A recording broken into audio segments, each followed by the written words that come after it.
Lion of Judah, my trust is in you. Ancient of days, my trust is in you. I am that I am God, my trust is in you. Lily of the valley, my trust. Frères et sœurs de l'émission, la manne du ciel. La manne jaillit toujours abondamment du ciel. Et nous donne la vie de notre Seigneur de gloire.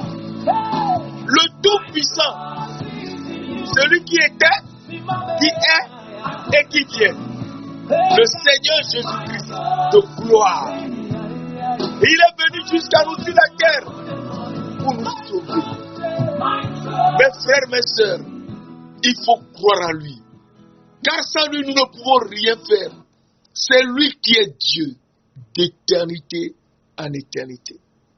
Il nous aime tant. Oh, alléluia. Il nous a tellement aimés qu'il est descendu des cieux sur cette terre pour nous sauver. Cette émission est présentée par le serviteur Jules Comlan Sossou de l'église missionnaire Philadelphie de Christ à Lomé au Togo.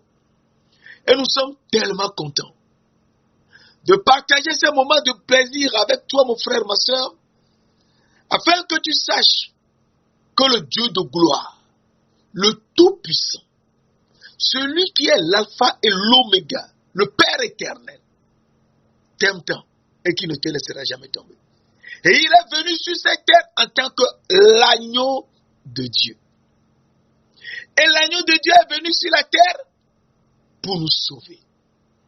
Mes frères, mes sœurs, il faut qu'on sache que Jésus-Christ est venu sur cette terre et il a donné la révélation à Jean-Baptiste qui a dit: voici l'agneau de Dieu qui ôte le péché du monde. Et donc il est venu pour ôter le péché du monde. Il est venu sur cette terre pour ôter le péché du monde. Et donc, nous devons savoir que les péchés que nous avons avant de la création du monde, avant de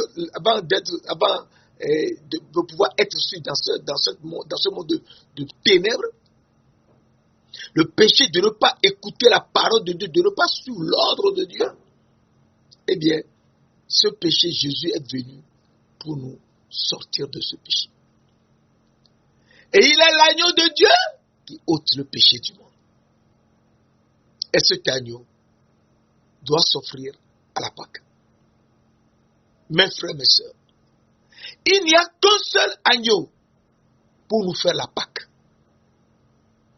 Et cet agneau est un agneau sans défaut. Nous voyons rapidement dans Exode 12 que nous avions lu la dernière fois, dans le verset 5 et 6, la parole de Dieu nous dit dans Exode 12, verset 5, ce sera un agneau sans défaut. Verset 6, qu'on immolera entre les deux soirs. Je t'avais dit la dernière fois que dans tout l'univers, il n'y a qu'un seul agneau sans défaut. Et ce seul agneau, c'est Christ. Et c'est Christ seul qui est l'agneau sans défaut. Alors, la parole de Dieu nous dit dans 1 Pierre 1, verset 19 à 21, un verset tellement important qu'il faut qu'on suive posément. Mais, par le sang précieux de Christ, comme d'un agneau sans défaut et sans tache, verset 20, prédestiné avant la fondation du monde et manifesté à la fin des temps à cause de vous. Verset 21, qui par lui croyez en Dieu, lequel l'a ressuscité des morts et lui a donné la gloire, en sorte que votre foi et votre espérance reposent sur Dieu. Et donc, nous avons vu que Christ est l'agneau sans défaut, et qui a été manifesté à la fin des temps à cause de nous, mais qui existait avant la fondation du monde. Et donc, Dieu va l'offrir en holocauste. Pour nous, il va mourir et il sera ressuscité des morts. Et il est l'agneau que Dieu va offrir en holocauste pour nous, oui. Car il ne faut jamais oublier que dans Genèse 22, verset 1 à 12, on peut même aller jusqu'à 15, la parole de Dieu nous dit, un jour Dieu a parlé à Abraham, au moment où Abraham a commencé à le connaître au mieux. C'est posément, doucement qu'on connaît Dieu. Abraham, à 100 ans, a eu un fils, Isaac, que Sarah, sa femme, qui était stérile depuis, lui avait donné à 90 ans. Lui-même avait 100 ans. C'était impossible. Mais rien n'est impossible à Dieu. À Dieu, tout est possible. Et Abraham a eu la foi en Dieu. C'est une question de foi. Abraham a eu la foi en Dieu que même si Isaac mourait, Dieu peut le ressusciter. Oui. Et il a pris le couteau pour tuer. Et il a pris l'enfant pour aller à Moria. Pour l'offrir en holocauste. En chemin, son fils lui a demandé, mon père, voici le couteau, voici le bois, voici le feu, mais où est l'agneau pour l'holocauste? Et Abraham a dit à Isaac, Dieu se pourvoira lui-même de l'agneau pour l'holocauste. Et donc, Dieu s'est pourvu de l'agneau pour l'holocauste. Et l'a montré à Jean-Baptiste qui a dit, voici l'agneau de Dieu qui ôte le péché du monde. Donc, Dieu va lui-même se pourvoir en holocauste pour nous sauver. Et Dieu, c'est Jésus-Christ. Jean 10, verset 13 nous dit, moi et le Père, nous sommes un. Jean 14, verset 7 à 9 nous dit, si vous me connaissiez, vous connaîtriez aussi mon Père. Et dès maintenant, vous le connaissez et vous l'avez vu. Verset 8. Philippe lui demande à Jésus, montre-nous le Père et cela nous suffit. Seigneur, montre-nous le Père et cela nous suffit. Verset 9. Jésus lui dit, il y a si longtemps que je suis avec vous et tu ne m'as pas connu, Philippe. Celui qui m'a vu a vu le Père. Comment dis-tu, montre-nous le Père? Et donc Jésus est le Père. Et le Père est venu s'offrir en holocauste en tant qu'agneau pour nous. Et c'est Jésus-Christ. Christ est l'agneau sans défaut et sans tâche qu'on immolera entre les deux soirs. Et donc, cet agneau, c'est Christ lui-même. Et nous avons vu la dernière fois que Christ, qui est l'agneau, il est venu pour faire quelque chose de très spécial pour nous. Alors, je te remise cela rapidement. Dans Ésaïe 6, versets 3 et 5, la parole de Dieu, les séraphins qui étaient au-dessus de Dieu, s'écriaient, Saint, Saint, Saint est l'Éternel des armées. Est l'Éternel des armées. Saint, Saint, Saint est l'Éternel des armées. Donc, c'est une seule personne qui est sainte, sainte et sainte. Saint, Saint, Saint est l'Éternel des armées.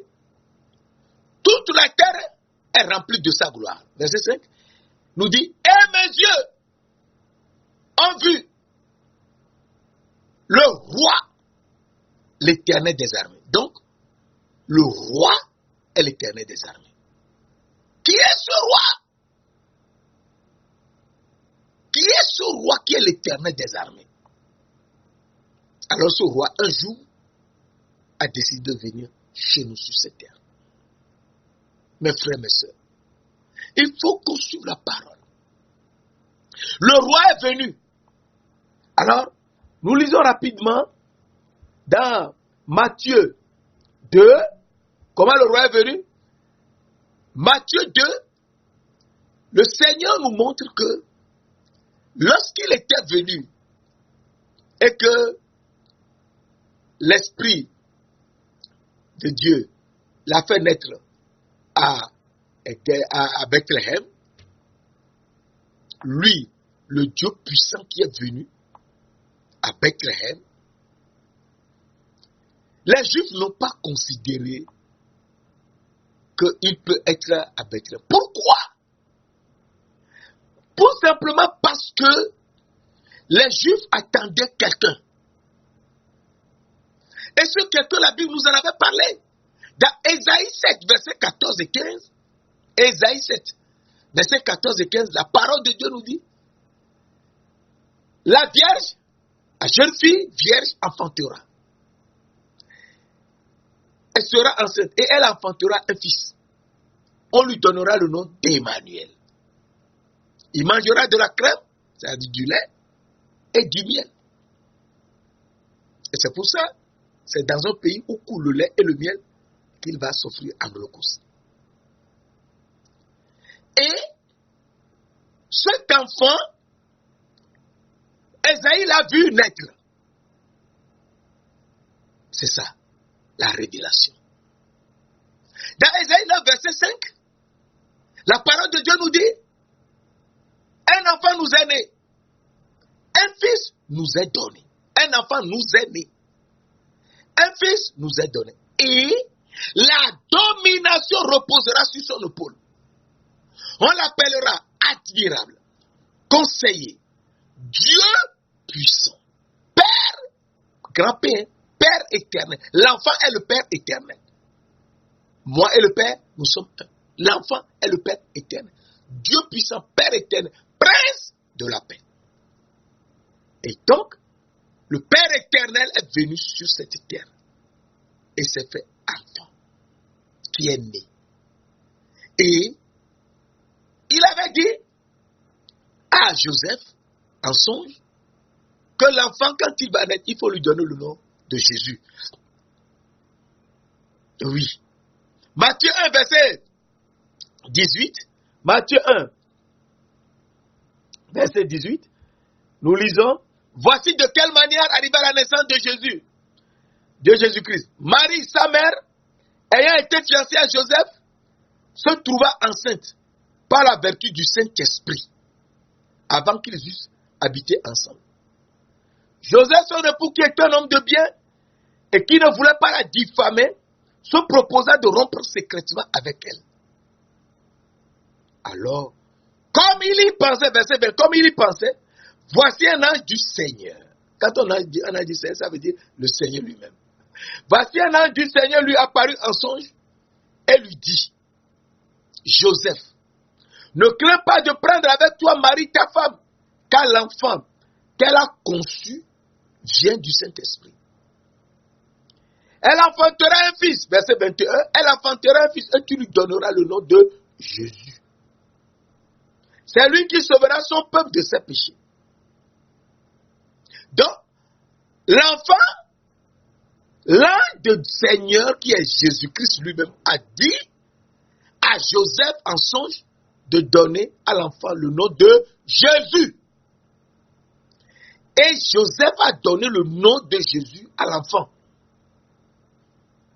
Oui, le nom de Jésus à l'enfant. S'il avait nommé Emmanuel, il y a beaucoup d'Israélites qui allaient faire semblant de le croire et se donner un spectacle, être content que Daniel, le Dieu avec nous est venu. Mais il a changé le nom. Jésus. Il ne peut pas appeler Emmanuel. Pour cause, il savait bien ce qu'il faisait. Et les gens l'ont ignoré. Et il était resté à Bethléem, où il est né, pendant 2 ans. 2 ans. On ne va pas le développer, parce qu'il est né à Bethléem. Et le 8e jour, on l'a circoncis. Et Joseph lui avait donné le nom de Jésus, dans Luc 2, verset 1 à 30, tu peux lire. Et Hérode a voulu faire quelque chose. Et donc, c'est ce que Hérode a fait que nous voulons voir. Donc, Dans Matthieu 2, verset 1 à 11 rapidement, Jésus étant né à Bethléem, en Judée au temps du roi Hérode, voici des mages arrivèrent à Jérusalem et dirent, où est le roi des Juifs qui vient de naître? Des mages qui sont arrivés à Jérusalem, eh bien, il faut savoir que ce sont les descendants de Madian. Les mages sont les descendants de Madian. Madian est qui? C'est très important. Madian, il faut le connaître, parce que la parole de Dieu nous montre quelque chose de très extraordinaire. C'est que Abraham a été béni par Dieu. Et il a été béni parce que Dieu, je te bénirai. Je te bénirai. Et il a été béni lorsqu'il était vieux à 140 ans. Et cette bénédiction, c'est qu'il a écouté la parole de Dieu et qu'il est resté dans le pays de Canaan. Et dans le pays de Canaan, Dieu de gloire, le Tout-Puissant, lui a montré qu'il prendra une femme cananéenne. Parce qu'Abraham n'a pas voulu de femme cananéenne pour son fils Isaac. Et il a envoyé Eliezer dans son pays, là où il était, à Haran, prendre une femme, Rebecca, pour son fils Isaac. Donc, il n'était pas d'accord avec les pratiques d'idolâtrie des Cananéens. Donc, il ne pouvait jamais penser prendre une femme cananéenne. Mais Dieu de gloire, le Tout-Puissant, lui a dit de prendre une femme cananéenne. Et Abraham, qui a appris au cours de sa vie avec le Seigneur Dieu de gloire, qu'on doit respecter les paroles de Dieu. Il n'y a pas question, je suis ceci, je suis cela. Il faut respecter ce que Dieu dit. C'est tout. Abraham a accepté prendre à 140 ans, 42 ans, lorsque Sarah était morte, parce que Sarah était morte à 127 ans, donc Abraham avait 137 ans, puisque Abraham était plus âgé que Sarah de 10 ans. Elle avait enterré dans la caverne de Macpéla. À 142 ans, Abraham a eu la révélation et a pris une autre femme nommée Ketura, une jeune fille. Et cette jeune fille, la parole de Dieu nous en parle d'une manière extraordinaire. Et beaucoup oublient ce passage. Non, il ne faut pas. C'est le passage le plus important de la Bible. Dans Genèse 25, verset 1 à 6, rapidement, Abraham prit encore une femme nommée Ketura. Abraham, Genèse 25, verset 1. Abraham prit encore une femme nommée Ketura. Elle lui enfanta Zimran, Jokshan, Médan, Madian, le quatrième fils. Madian, Jishbak et Chouach, ça fait 6. Ce quatrième fils qui est Madian, les descendants de Madian qui étaient, parce que Abraham a eu la révélation d'envoyer tous ses enfants à leur grand frère Ismaël dans le pays d'Our en Chaldée, dans le pays d'Orient. Et tous les enfants étaient partis dans le pays d'Our en Chaldée. Et partis là-bas, lorsqu'Abraham était mort, Isaac et Ismaël seul l'ont enterré. Genèse 25, verset 8. Et, verset 8-9. Abraham a envoyé ses enfants dans le pays. On lit ça rapidement. Abraham donna tous ses biens à Isaac. Il fit des dons, verset 6. Il fit des dons aux filles de ses concubines, et tandis qu'il vivait encore, il les envoya loin de son fils Isaac, du côté de Ria, dans le pays d'Orient. Ce qui intéresse les gens dans tout ce passage, c'est que dans le verset 6, on a dit il fit des dons aux fils de ses concubines. Quelles sont ces concubines qui ont des fils? C'est ça. Et il faut faire doucement avec la parole de Dieu. Quelles sont ces concubines qui ont fait des fils? Qui ont des fils? Mais, il fit des dons à ses propres enfants. Il fit des dons à ses enfants. C'est comme ça la Bible est. Une femme qui a fait 6 garçons à Abraham. Depuis l'âge de 142 ans qu'Abraham a eu cette fille, jeune fille, Ketura, jusqu'à mourir à 175 ans, ce qui fait au moins 33 ans avec une femme. 33 ans avec une femme. Et il a eu 5 fils avec cette femme. On va dire que cette femme était une concubine. Soyons sérieux. Cette femme n'était pas une concubine, c'était sa femme. Sa 3e femme. Et il les a envoyés du côté de l'Orient, dans le pays d'Orient. Donc, il les a envoyés auprès de son fils, qui est dans le pays d'Orient, en Ours et en Chaldée, qu'on appelle Ismaël. Verset 7, voici les jours et les années de la vie d'Abraham. Il vécut 175 ans. À 175 ans, il était mort. Donc, il avait vécu avec Ketura pendant au moins 33 ans. Verset 8, Abraham expira et mourut après une heureuse vieillesse, âgé et rassasié de jours, il fut recueilli auprès de son peuple. Verset 9, Isaac et Ismaël, ses fils, l'enterrèrent dans la cabane de Macpéla, dans le champ de front, fils de Tchoa, le Hétien, vis-à-vis de Mamré. Et donc, nous comprenons que les 6 fils d'Abraham étaient restés chez leur grand frère Ismaël, dans le pays d'Orient. Et quand Abraham est venu, Ismaël est venu. Donc Abraham et Ismaël étaient toujours en contact. Et c'est pour cela qu'il lui avait envoyé les 6 garçons qu'il a eus avec Ismaël. Et donc, ce passage, c'est très important d'en parler parce que beaucoup l'oublient. Et ce sont ceux-là, les Madianites, qu'on appelle les descendants de Madian, le 4e fils. C'est très important, le 4e fils. Parce que le 4e fils également de Jacob s'appelle Judas. Et Jésus est venu par Judas. Et le 4e fils de Ketura et d'Abraham s'appelle Madian. Et on appelle leurs descendants les mages.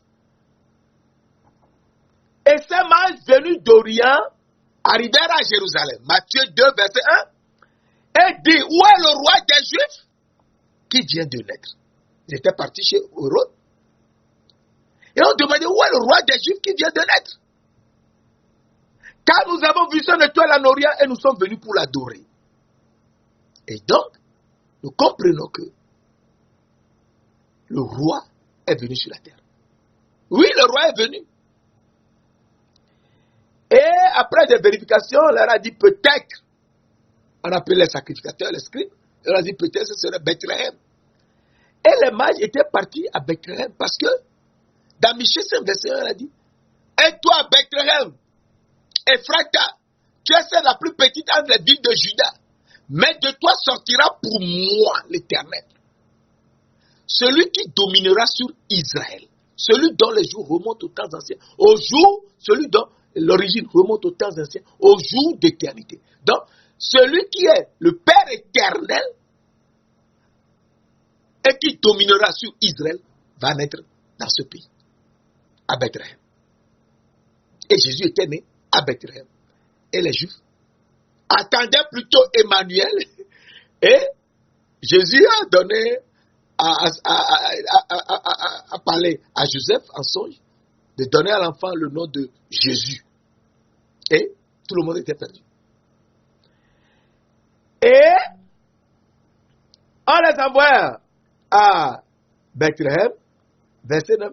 Après avoir entendu le roi, ils partirent, voici l'étoile qu'ils avaient vue en Orient, marchait devant eux jusqu'à ce qu'elle était arrivée au-dessus du lieu où était le petit enfant, elle s'arrêta.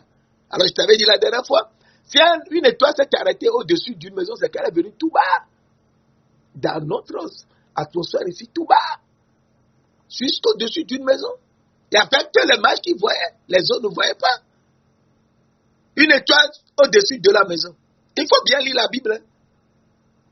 Et donc, nous comprenons que l'étoile est venue jusqu'à bas, au-dessus d'un pour qu'ils sachent que l'enfant est là-bas.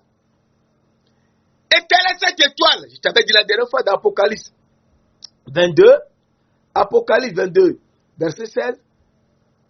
La parole nous montre l'étoile, et c'est très important.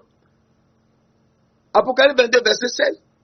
Moi, Jésus, j'ai envoyé mon ange pour vous attester ces choses dans les églises. Il a dit, moi, Jésus, j'ai envoyé mon ange pour vous attester ces choses dans les églises. Il n'y a pas de discussion, c'est lui, Jésus même qui parle.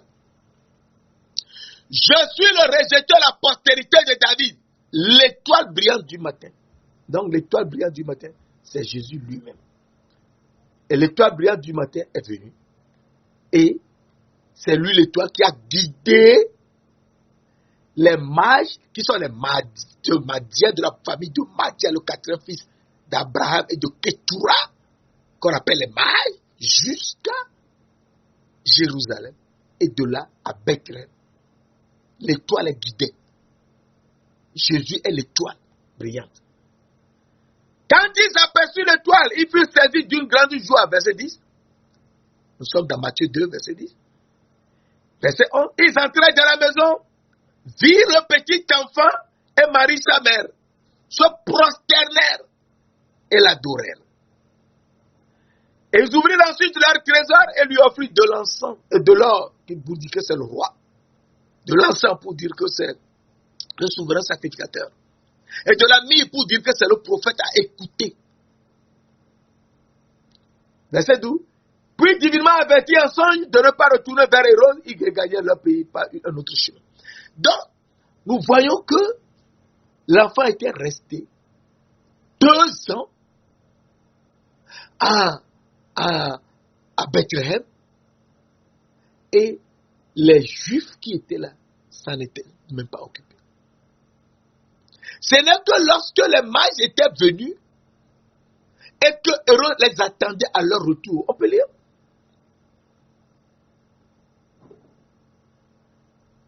Alors,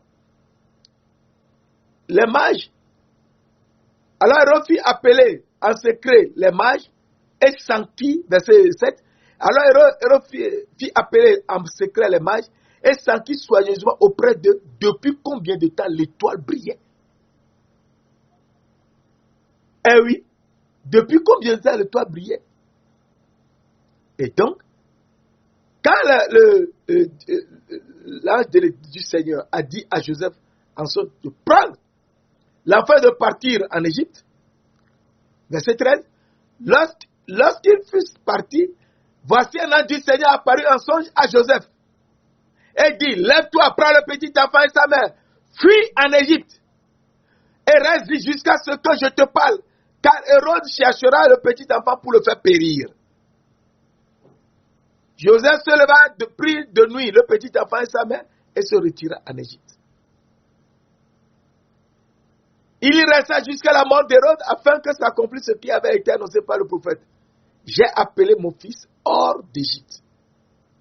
Et donc ça se trouve dans la Bible. Bien, Hérode, verset 16. Quand alors Hérode, voyant qu'il avait été joué par les mages, se mit dans une grande colère. Il envoyait tuer tous les enfants de 2 ans et au-dessous qui était à Bethléem. Donc, il a cité en qui que l'enfant avait 2 ans. Donc, Jésus était resté à Bethléem pendant 2 ans.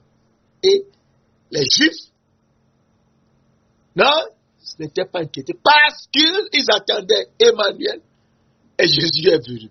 Et donc, c'est lui le roi et il est venu pour s'offrir en holocauste. Et donc, nous voyons que c'est lui qui a été percé à la croix, l'agneau de Dieu pour la Pâque, qu'on doit immoler entre les 2 soirs. Et nous avons étudié les 2 soirs la dernière fois. Matthieu 27, verset 45, il y eut les ténèbres sur toute la terre. Toute la terre, donc il n'y a nulle part où il y avait 2 soleils. Il y avait les ténèbres partout, sur toute la terre. Comme au premier jour. Genèse 1, verset 2. Les ténèbres couvraient la surface de l'abîme. Et Genèse 1, verset 3, Dieu dit que la lumière soit, et la lumière fut. Ici, dans Matthieu 27, verset 46, Jésus n'a pas dit que la lumière soit, il a dit, Élie, il s'est écrié, Élie, Élie, lama sabachthani, mon Dieu, pourquoi m'as-tu abandonné? Et la lumière est apparue. Oui, c'est lui, Dieu. Quand on parle de Jésus-Christ, il faut qu'on fasse attention. Que Dieu a tant aimé le monde qu'il a donné son Fils. Son Fils, c'est qui? C'est lui-même. Il s'est donné. Afin que ceux qui croient en lui ne périssent pas, mais qu'ils aient la vie éternelle. Est-ce que tu crois? Croire, c'est avoir la foi. Et Dieu de gloire, qui a été arrêté, a été crucifié. Et il est l'agneau sans défaut. Le seul agneau sans défaut qu'on va immoler entre les 2 soirs. Et le second soir, après la lumière, Genèse 1, verset 5, il y a eu des ténèbres. Dieu appela la lumière jour et les ténèbres nuit. Il y eut un soir et il y eut un matin. Pourquoi un soir? Un soir parce que les ténèbres, Dieu les appelle soir. On a dit, Dieu appelait la lumière jour et il appelait les ténèbres nuit. Il y a un soir. Non, on a dit, il y a une nuit. Mais on a dit, il y a un soir. Donc, la nuit est appelée le soir. Donc, les premières ténèbres également étaient un soir. Donc, il y a eu 2 soirs, le premier jour, et un jour de lumière. Ensuite, le samedi, qui est le sabbat, il doit se passer quelque chose. Oui. Oui, c'est très important. Parce que Jésus a été percé à la croix. Il a été percé, c'est lui l'Éternel des armées. Qui est saint, saint, saint. Et l'Éternel des armées. Et c'est le roi. Ésaïe 6, versets 3 et 5. Nous l'avons vu précédemment. Et le roi est venu à Jérusalem, à Bethléem. Il est né à Bethléem. On lui a donné le nom de Jésus. Il est resté là. Et les mages qui sont les descendants de Madian, le 4e des 6 fils que Ketura a donné à Abraham, sont venus et l'ont vu et l'ont adoré. Se sont prosternés et lui ont donné de l'or pour dire que c'est le roi, de l'encens pour dire que c'est le souverain sacrificateur, et de la myrrhe pour dire que c'est le prophète à écouter. Et c'est lui, l'Éternel des armées, qu'on a percé. Oui, c'est lui, l'Éternel des armées, qu'on a percé. C'est lui, l'Éternel des armées, qu'on a percé. Alors nous lisons rapidement. Dans Zacharie 12, verset 5, les chefs de Juda diront en leur cœur, Les habitants de Jérusalem sont notre force. Par l'Éternel des armées, leur Dieu. Par l'Éternel des armées, leur Dieu. Alors, ici, on voit que c'est les habitants, les chefs de Juda diront à leur cœur. Les habitants de Jérusalem sont notre force. Par l'Éternel des armées, leur Dieu. Alors le verset 12 nous dit, le verset 10 nous dit, Zacharie 12, verset 10. Alors je répandrai sur la maison de David, David est de Juda. Donc ce sont les habitants de Juda. Et sur les habitants de Jérusalem. Donc ça rejoint le verset 5 que nous venons de lire tout à l'heure. Par l'Éternel des armées, leur Dieu. Je répandrai sur la maison de David, de Juda, et sur les habitants de Jérusalem, un esprit de grâce et de supplication. Et ils tourneront les regards vers moi. Moi qui? Moi l'Éternel des armées. Et ils tourneront les regards vers moi, l'Éternel des armées. Celui qu'ils ont percé. Donc, c'est l'Éternel des armées qui est saint, saint, saint, qu'on a percé à la croix. Oui, c'est lui qu'on a percé. C'est lui qu'on a percé. Et quand on l'a percé, eh bien, du sang et de l'eau sont sortis. Alors, nous voyons rapidement dans Apocalypse 1, verset 7, Apocalypse 1, verset 7, la parole de Dieu nous dit quelque chose de très important. Voici, il vient avec les nuées. Apocalypse 1, verset 7. Voici, il vient avec les nuées. Et tout œil le verra. Même ceux qui l'ont percé. Même ceux qui l'ont percé. Et toutes les tribus de la terre se lamenteront à cause de lui. Oui. Amen. Apocalypse, jusqu'à dans Apocalypse 1, verset 7. Tous ceux qui l'ont percé à la croix, verront. C'est lui Dieu. Et donc, nous comprenons que Jésus a fait cela. Le premier jour, il y a eu 2 soirs et 1 jour. Le deuxième jour, c'est ça, le sabbat. Et ici, c'est tellement important parce que le Seigneur Dieu de gloire nous montre quelque chose de très important et c'est dans un seul passage de toute la Bible. Dans Matthieu 12, verset 40, un seul passage dans toute la Bible. Il ne faut pas oublier ce passage. Matthieu 12, verset 40, il a écrit « Car de même que Jonas fut 3 jours et 3 nuits dans le ventre du grand poisson, de même le Fils de l'homme sera 3 jours et 3 nuits dans le sein de la terre. » Alors, ce n'est que sur ce passage, on a dit 3 jours et 3 nuits. Ailleurs, on parle de 3 jours, mais jamais de 3 nuits. Alors, le premier jour, vendredi, il y a eu 2 soirs et 1 jour de lumière. Il n'y avait pas de soleil. Le soleil, Dieu l'avait fait. Et en Genèse 1, verset 14. Et le deuxième jour, c'est le samedi, le jour de sabbat. Et ce jour, il va se passer quelque chose. Dans Matthieu 27, verset 62 à 66, la parole de Dieu nous dit, le lendemain, qui était le jour après la préparation du sabbat, bien sûr, les principaux sacrificateurs, les pharisiens, allèrent ensemble auprès de Pilate. et dire, Seigneur, nous nous souvenons que cet imposteur a dit quand il vivait encore, après 3 jours, je ressusciterai.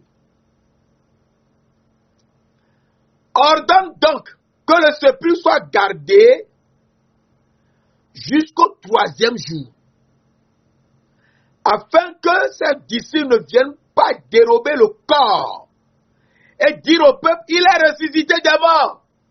Cette dernière imposture sera pire que la première. Verset 65. Pilate leur dit, vous avez une garde, allez, gardez-le comme vous voudrez. Ils s'en allèrent et s'assurèrent du sépulcre au moyen de la garde après avoir scellé la pierre. Le samedi matin, il y avait la lumière et ils ont scellé le tombeau. Alors, il faut penser qu'est-ce qui s'est passé après. Mes frères, mes sœurs, il faut penser à ce qui s'est passé après. Parce que sinon, on ne peut pas évoluer. Qu'est-ce qui s'est passé après? Ça, c'était le samedi. La nuit, samedi nuit, ils étaient là, ils ont scellé le tombeau, ils attendaient. Et le dimanche matin, il s'est passé quelque chose. Et donc, il faut qu'on suive la parole de manière extraordinaire. Dans Matthieu 28, verset 1 à 7, après le sabbat, donc après samedi, sabbat, alors du premier jour de la semaine, Marie de Magdala et l'autre Marie allèrent au sépulcre. Et voici un ange du Seigneur, et voici un grand tremblement de terre. Car un ange du Seigneur descendit du ciel, vint rouler la pierre et s'assit dessus. Son aspect était comme l'éclair, et son vêtement blanc comme la neige. Les gardes tremblèrent de peur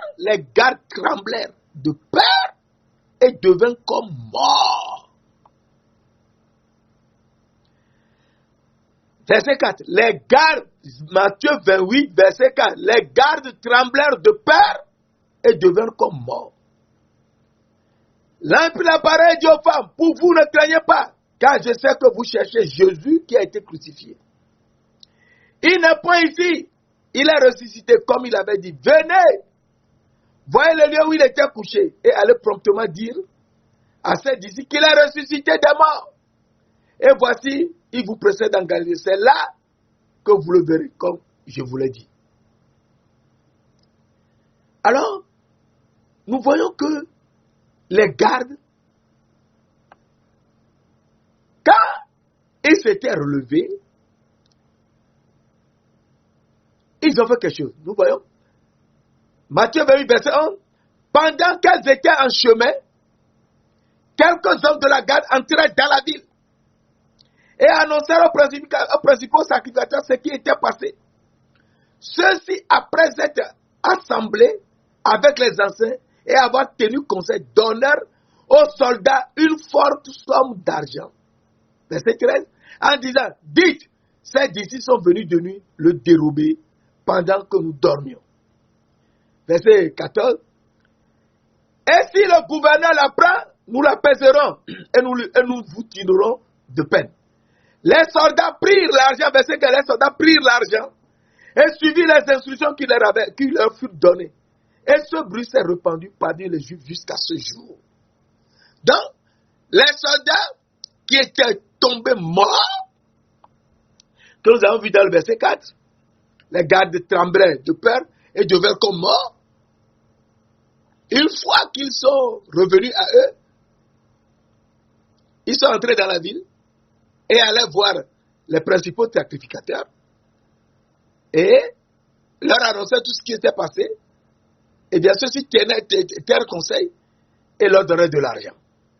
Et donc nous voyons que Jésus-Christ de Nazareth, le 3e jour, est ressuscité. Donc, ce qu'il avait dit dans Matthieu 12, verset 40, comme Jonas avait fait 3 jours et 3 nuits dans le ventre du grand poisson, il faut de même que le Fils de l'homme soit 3 jours et 3 nuits dans le sein de la terre. Le premier jour, il y a eu 2 soirs et 1 jour de lumière. Le deuxième jour, qui est le jour du sabbat, il y a eu 1 jour de lumière et 1 soir. Ce qui fait au total 3 soirs et 2 jours de lumière. Le 3e jour, le dimanche matin, Jésus est sorti du tombeau, il est ressuscité. Et il veut nous montrer quelque chose. Jésus est sorti du tombeau. Il veut qu'on sache que c'est lui qu'il nous faut manger. Mes frères, mes sœurs, à ce niveau, il faut qu'on fasse très attention parce que la parole de Dieu est telle que ce n'est que par grâce qu'il nous montre sa vérité. Ce n'est qu'une grâce.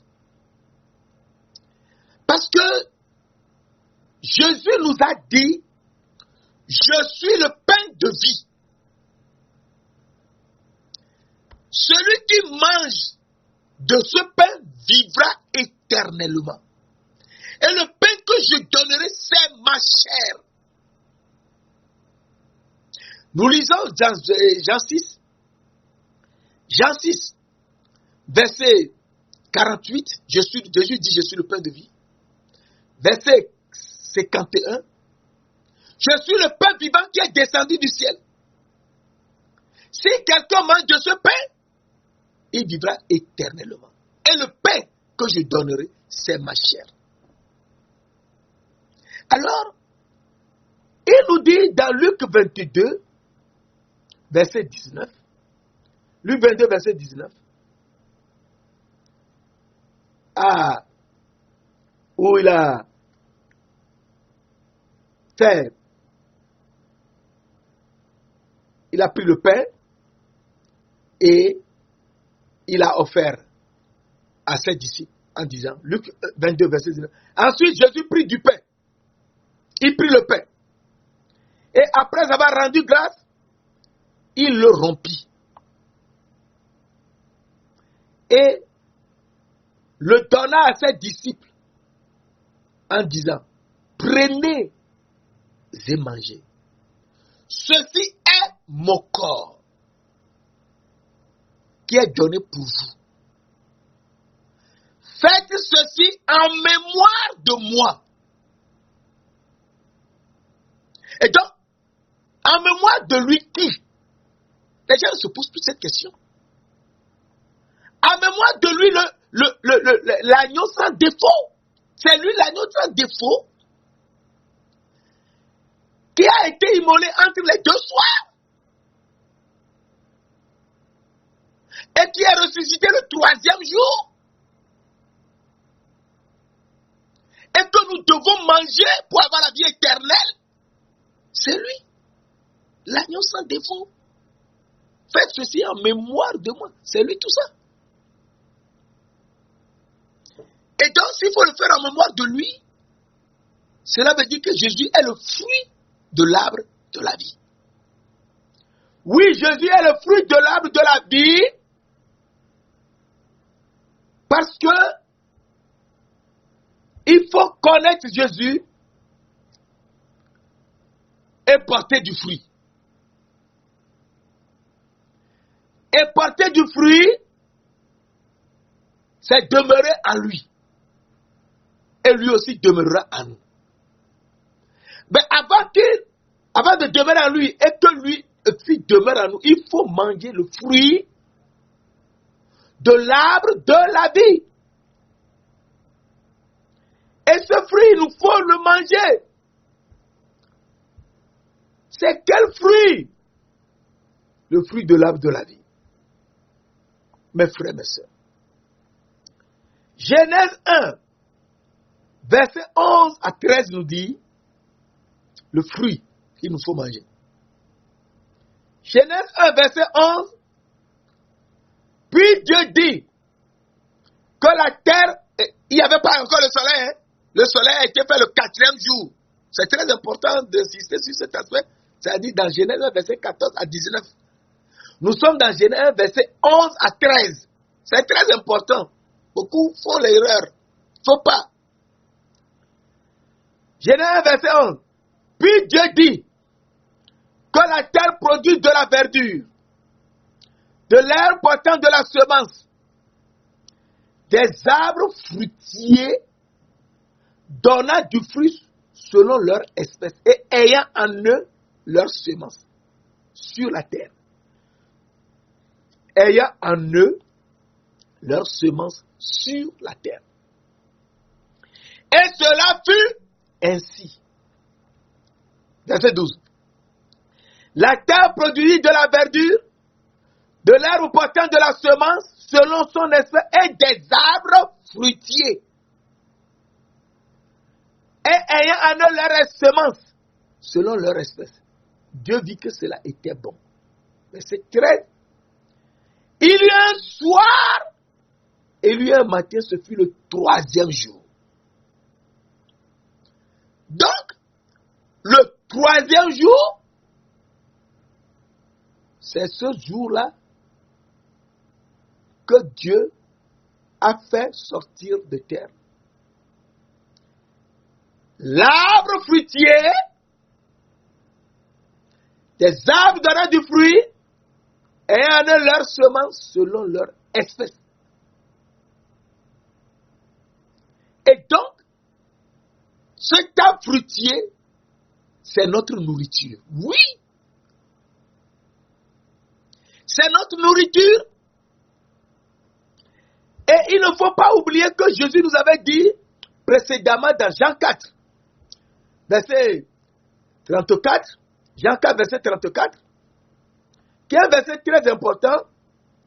Jean 4, 34, Jésus leur dit, ma nourriture, c'est de faire la volonté de celui qui m'a envoyé et d'accomplir son œuvre. Alors ici, je t'avais dit la dernière fois, qui nous a envoyés sur cette terre, comme Jésus a été envoyé. C'est Dieu qui nous a envoyés sur cette terre. Et donc, notre nourriture, c'est de faire sa volonté. Et sa volonté, c'est de ne jamais manger l'arbre de la connaissance du bien et du mal, mais de chercher et de trouver l'arbre de la vie et d'en manger le fruit. Alors Jésus nous dit, dans Jean 6, verset 27, Jean 6, verset 27, très important,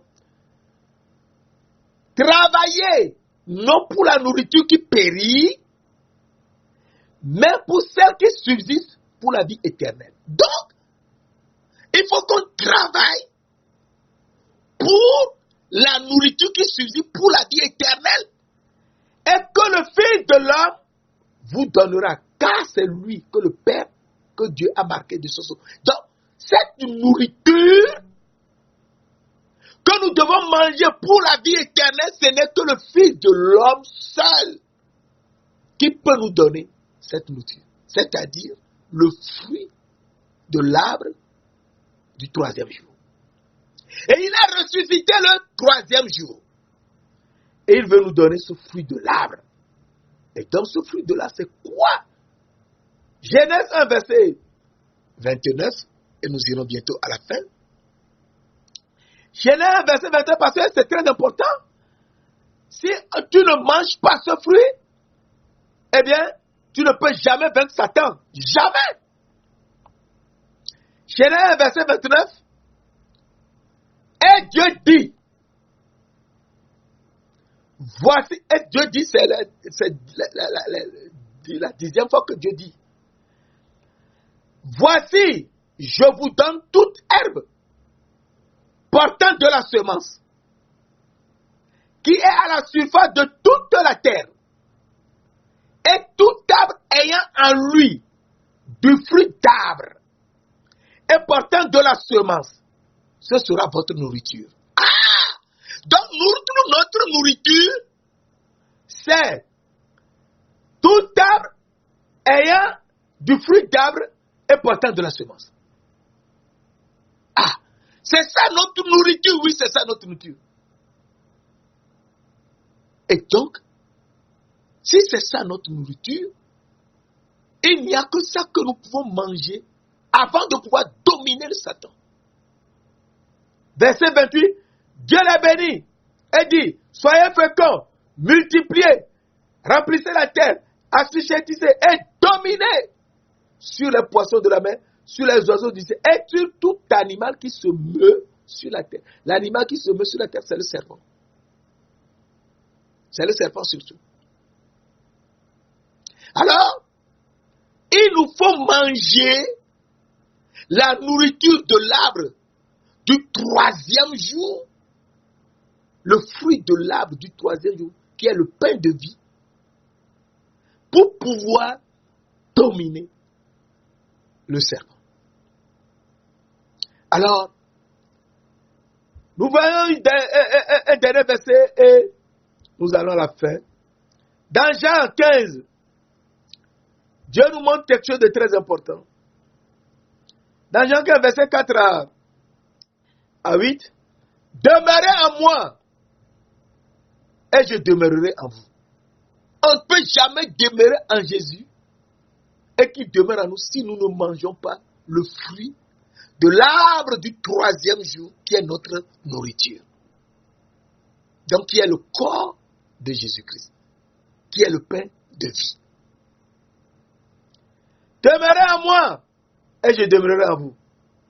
Comme le sarment ne peut de lui-même porter du fruit, s'il ne demeure attaché au sein, ainsi vous ne le pouvez non plus si vous ne demeurez en moi. Je suis le cep, verset 5, vous êtes les sarments. Celui qui demeure en moi et en qui je demeure porte beaucoup de fruits. Car sans moi, vous ne pouvez rien faire. Sans Jésus, nous ne pouvons rien. C'est lui le fruit de l'arbre de la vie du 3e jour qu'il nous faut manger. C'est notre nourriture. Alors, verset 7 nous dit, si vous demeurez en moi et que mes paroles demeurent en vous, demandez ce que vous voudrez et cela vous sera accordé. Alors nous comprenons que Jésus-Christ est venu pour que nous soyons complètement libérés. C'est lui l'agneau de Dieu, l'agneau sans défaut qu'il nous faut manger. Saint-Esprit, Esprit du Dieu vivant, Esprit de gloire, nous te louons, nous te donnons gloire et adoration et nous te demandons de nous conduire. Conduis-nous, enseigne-nous, afin qu'on sache que Jésus-Christ, qui est venu sur cette terre, est venu pour nous sauver. Et que nous devons manger son corps pour avoir la vie éternelle. Merci de nous l'avoir donné. Au nom précieux de Jésus-Christ de Nazareth. Amen.